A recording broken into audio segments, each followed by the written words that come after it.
Genesis 3 describes willful rebellion, not sociobiology. It describes willful rebellion, not sociobiology. You see, one of the hard things that a strict, materialistic Darwinism must face is, where do morals come from? Where does meaning come from? Where do notions of right and wrong come from? But in the last 2 or 3 decades, there has arisen a field of scientific, philosophical endeavor, now commonly labeled sociobiology. One writer has entitled his book, The Selfish Gene,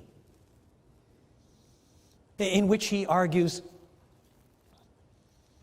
because of the way we've developed along evolutionary lines, we have genes that protect us.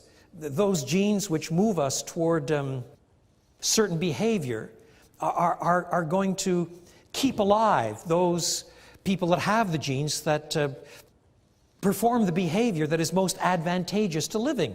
Those that don't have this advantageous behavior will drop away. And therefore, statistically, you will get a higher and higher percentage of those that have these kinds of genes that are nicely adaptive. And that very selfish gene might learn somewhere along the line that cooperation with other people with similar genes is better than merely going it alone. So now you have a genetic predisposition towards working cooperatively and sharing, which might not fit some simplistic view of the survival of the fittest, but at the corporate level, as sociobiology, it makes a whole lot of sense. That is to say, you can develop a whole bias towards certain behavior that you call good or evil, just on the basis of the various selection of genes that the time and experience teach you generation by generation. In other words, there is a systematic attempt today to explain notions of right and wrong purely at the genetic, naturalistic level. And I would be the last person to want to argue that there is no connection between our morals and our bodies,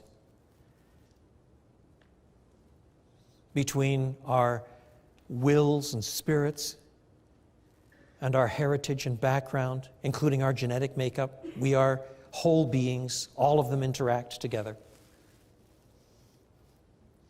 But it is very, very difficult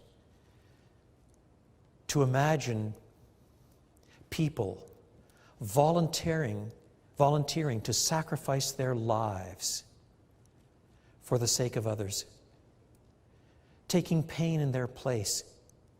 A person in Auschwitz pretending that he or she did the terrible deed that would get another hanged, just to take their place.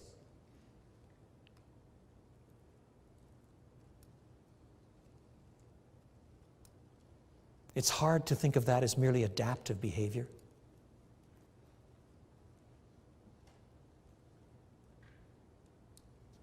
So that nowadays entire books and essays have begun to be written back the other way, saying sociobiology cannot possibly explain this conduct and that conduct and the other conduct. If you're interested in such matters, I'll be glad to give you more bibliography.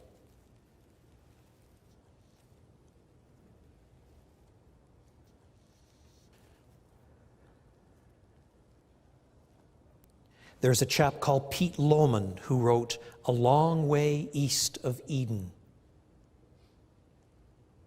You recall how when they left the garden they went east of Eden?